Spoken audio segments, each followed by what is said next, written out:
শেখ হাসিনার পদত্যাগ এবং দেশ ছাড়ার ঘটনা গুরুত্বের সাথে সম্প্রচারিত হয়েছে বিশ্ব গণমাধ্যমে। বিবিসি, সিএনএন, আল জাজিরা সহ প্রতিটি সংবাদভিত্তিক চ্যানেলের বুলেটিনের বড় অংশ জুড়েই ছিল বাংলাদেশের রাজনৈতিক পট পরিবর্তনের খবর। আওয়ামী লীগ সরকার শাসনামলের দুর্নীতি, হত্যা, গুম সহ বিরোধী দলের উপর নিপীড়নের বিভিন্ন ঘটনাও তুলে ধরে এসব গণমাধ্যম। পদত্যাগের পর পালিয়েছেন শেখ হাসিনা, এমন শিরোনাম করেছে ব্রিটিশ গণমাধ্যম বিবিসি। আন্তর্জাতিক সংবাদ মাধ্যমে বিস্তারিত তুলে ধরা হয় বাংলাদেশের রাজনৈতিক পট পরিবর্তনের ঘটনা। হাসিনার পতনে রাজপথে মানুষের উল্লাসের খবর তুলে ধরে বিবিসি, পাশাপাশি চলে সরাসরি সম্প্রচারও। শেখ হাসিনার ক্ষমতা ছাড়া এবং অন্তর্বর্তী সরকারের দায়িত্ব নেওয়ার সংবাদ গুরুত্বের সাথে তুলে ধরে আন্তর্জাতিক গণমাধ্যম Al Jazeera.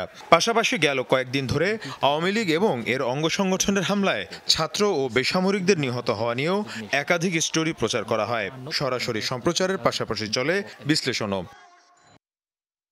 CNN, new York Times সহ বিশ্বের গ্রহণযোগ্য সব গণমাধ্যমই গুরুত্বের সাথে প্রচার করে বাংলাদেশের রাজনৈতিক পট পরিবর্তনের ঘটনা। একই চিত্র ভারতীয় গণমাধ্যমের ক্ষেত্রেও। শেখ হাসিনার ক্ষমতা ছাড়ার ঘটনা নিয়ে নিরীক্ষাধর্মী বিভিন্ন সংবাদও প্রচার করা হয়। মীর মুশফিকা হাসান, যমুনা নিউজ।